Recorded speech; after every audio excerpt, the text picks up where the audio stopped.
Hey guys, welcome to Modern Life for the 70s Mind. How's it going? I hope you guys are having a great day. We're going to be listening to Dan Vasc today. How good is that? And the name of the song is Toss a Coin to Your Witcher. Um, I know a little bit about this. I think I'll play a little bit of the song first and then I'll share what I do know about it. And then I'll probably compare that to what I'm hearing from Dan. So before I get too far into this, let's just listen to about half of this, okay? Here we go. Dan Vasc. When a humble bard graced to ride along with Geralt of Rivia, along came this song. From when the white wolf fought a silver-tongued devil, his army of helps, his hooves did they revel. They came after me with masterful deceit, broke down my loot and they kicked in my teeth. While the devil's horns went so tender meat, and so cried the witcher, he can't be bleed. Toss a coin to your witcher, oh valley of plenty, oh valley of plenty, oh. Toss a coin to your witcher, oh valley of plenty. Wow. At the edge of the world, fight the mighty horde that batches and breaks you and bring to the mold.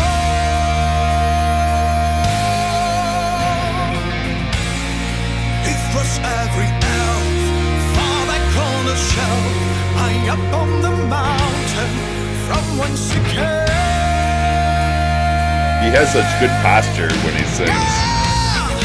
He wiped out your past, got kicked in his chest. He's a friend of humanity, so give him the rest.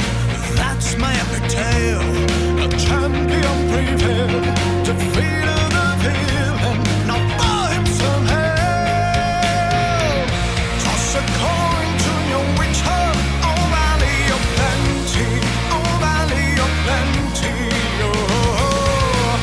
Toss a coin to your witcher, a friend of humanity.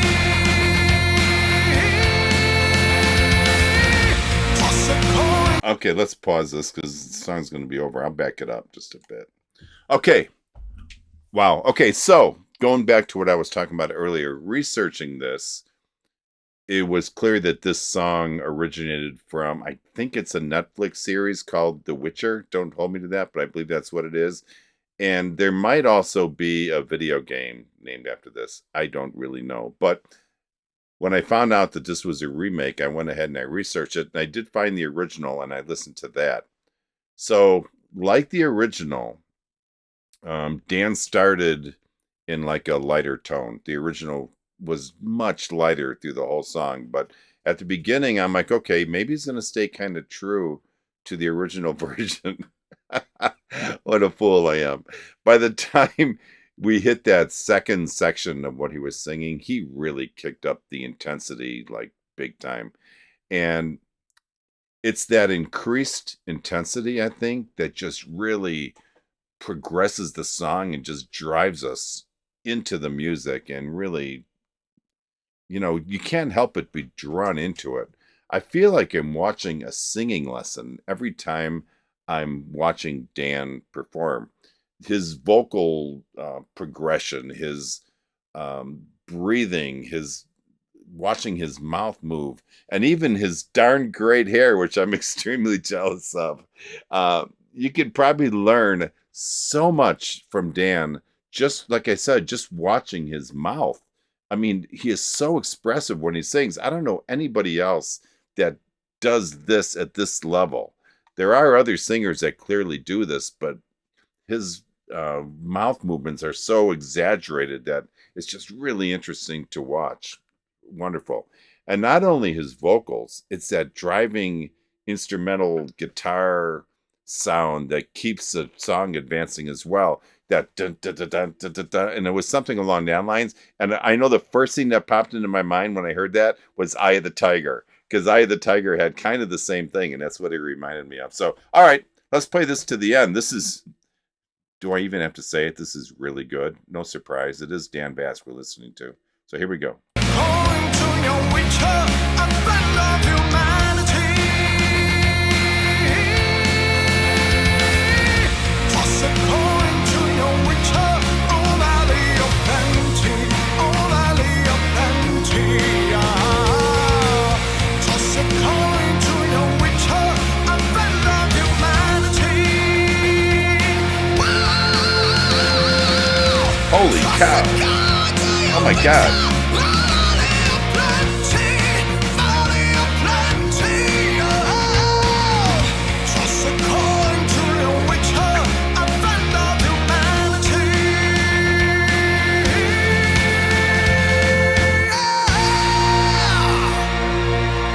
Oh, that's just.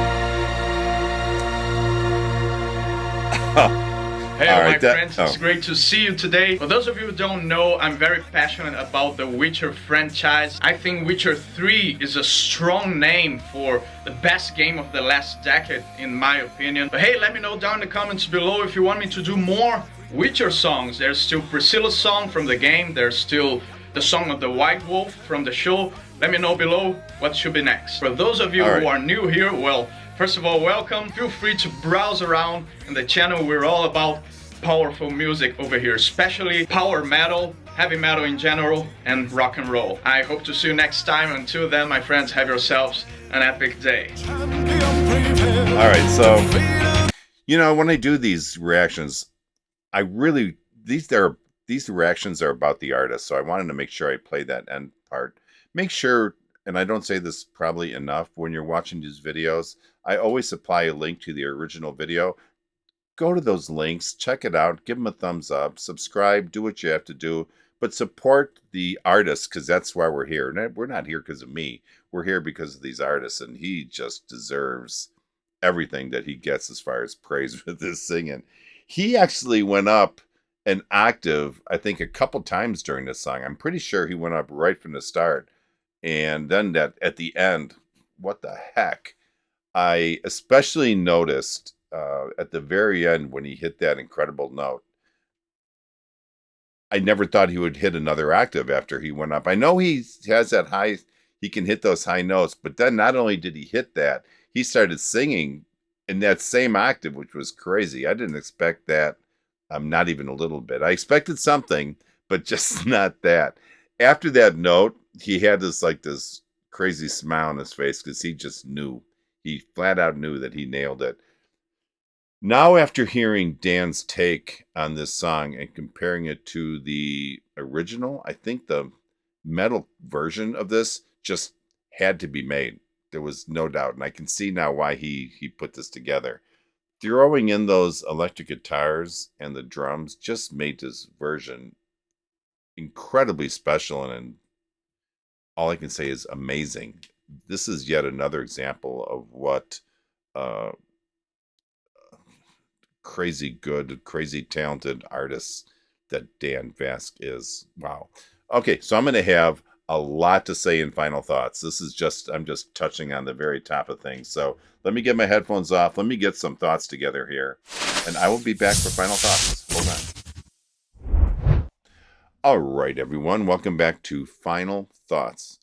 You had to like that, right? Please tell me you really like that a lot. Full transparency, I went back and I wanted to listen to it again because there was just so much going on, and I wanted to be able to give a couple more detailed thoughts on what I had just seen. I mean, I get so wrapped up in hearing what kind of note is Dan gonna sing. When I listen to him, I kind of miss out on a lot of other things, and I'm really glad I took a minute and listened to the song again. And listening to it, I think this song was truly, if I had to summarize the musical side of it, I think this song was really about progression. I think this whole song was about progression. We all knew he was going to hit those incredible notes. I mean, he always does. It was just a matter of when he was going to do that.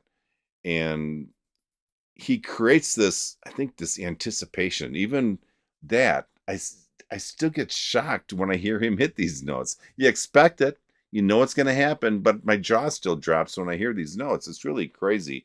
The intensity picked up rather quickly on this. It started out slow, but that really kept me interested in this one. He did a great job of laying out the intensity increases, if you will. I mean, it just kind of step by step got more intense and more intense. It's those vocal, I don't know the word for it, vocal progressions, I guess, that really shows us that he's climbing the ladder on this song. And like I said, this is about progression. He started in a little bit of a lower register, but then that first octave jump got in there pretty quick. And I think once he got to that first octave jump, he was kind of like in his sweet spot, in the zone. And that's when he gets there, all bets are off. You just don't know what he's going to do. It's one thing to increase like the passion of a song, but it's another to do it basically where you are leading the listeners into his web, into his musical web. And that's exactly what he does when he sings. Also, his tone production that he's putting out is just really incredible. And the grit that he threw in a couple times, especially at the end, just kicks the intensity of this song to outer space and beyond. It's just crazy. I will say, though, that he was very selective with his vibrato. I always pick up vibrato when artists sing just because I really like it. It just, to me, it's such a difficult thing to do correctly. And when somebody does it correctly, I really admire that. And he was very selective when he did that. He mostly struck with, I think, what's called, and I'm not a music teacher or anything, I think it's called a straight note, which he normally stuck with. But he created that distinction between that and the vibrato when he threw it in. And it's that contrast that I think really made this interesting. You know, when I think of Dan, if somebody says Dan Vasc, the first thing that I'm going to think of is Amazing Grace. That song was just so powerful. This, though, was so different than that. And it just shows us the range and flexibility that he has in his singing. He sold the you know what out of this, and sold the you know what out of both of them. But even though they're so different, they were just both presented so well in such an amazing way. As kind of a side note, the video now, just looking at the video, reminds me a little bit of Lucy Thomas, where it's basically just him in the frame and there's nothing distracting or anything in the background. It's just him. And that's the same thing Lucy Thomas does in the vast majority of her videos. Musically, though, no comparison. You can't compare Lucy Thomas to Dan Vasc. They are so completely different. Both incredibly good in what they do, just different. Based on the passion that he put behind this, I'm guessing he's a big fan of the series or the video game, whatever it is. And it just shows, you know, when somebody's really feeling something. No matter. Netflix needs to somehow incorporate this version into the series, or at least another Dan Vasc version into the series, because it's necessary. They must do this. Okay, listen, guys, I hope you enjoyed this, because I really did.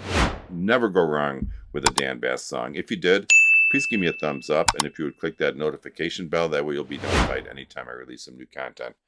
Remember, only life is priceless. Please make each and every day count.